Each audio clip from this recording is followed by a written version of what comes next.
দেশি নায়িকাদের সাথে আমিই সুযোগ পাচ্ছি না, সেটা দেশি নায়িকাদের জিজ্ঞেস করতে হবে। আমি আগে বলেছি যে দেশি নায়িকাদের সুযোগ পাচ্ছি না। আমি উদ্গ্রীব হয়ে আছি দেশি নায়িকাদের সাথে কাজ করতে। যখন দেশি নায়িকাদের মুড হবে, স্কেজুল পাওয়া যাবে, খুব দ্রুতই হবে। আর আজকে যে একনোলের ব্র্যান্ড অ্যাম্বাসেডর আমাদের পাশেই দাঁড়িয়ে আছে ম্যাডাম পূজা চেরি। আজকে ওনার সৌজন্যে, ওনার একনোল ব্র্যান্ডের সৌজন্যেই আমরা সকলে সিনেমা দেখতে এসেছি, আপনারাও দেখলেন। Thank you for your একনোল।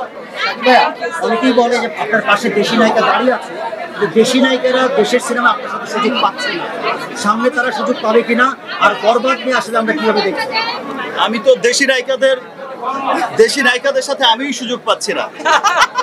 দেশি নায়িকাদের যখনই আমি শিডিউল পাঠাচ্ছি, অলমোস্ট সমস্ত হিরোইনই কোনো না কোনো ভাবে বিজি থাকে। আমি যেহেতু দু তিনটা সিনেমা করি বছরে, আমার দেখা যায় যে অনেক শিডিউল লাগে। আমার ডিরেক্টরদের বা প্রডিউসারদের বা আমার প্রোডাকশন গুলোতে অনেক শিডিউল লাগে। তো আমার যারা আছেন স্টার হিরোইন, যারা আছেন সুপারস্টার হিরোইন, তারা তো বছরে অনেক সিনেমা করেন, অনেক ব্যস্ত থাকতে হয়, অনেক স্টারদের সাথে কাজ করতে হয়।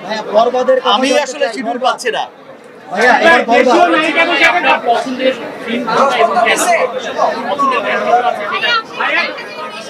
সবার পছন্দের সিন যেটা, আমার পছন্দের সিন সেটা।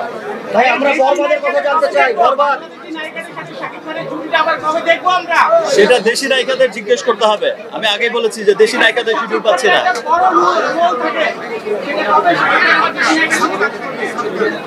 আমি উদ্গ্রীব হয়ে আছি দেশি নায়িকাদের সাথে কাজ করতে।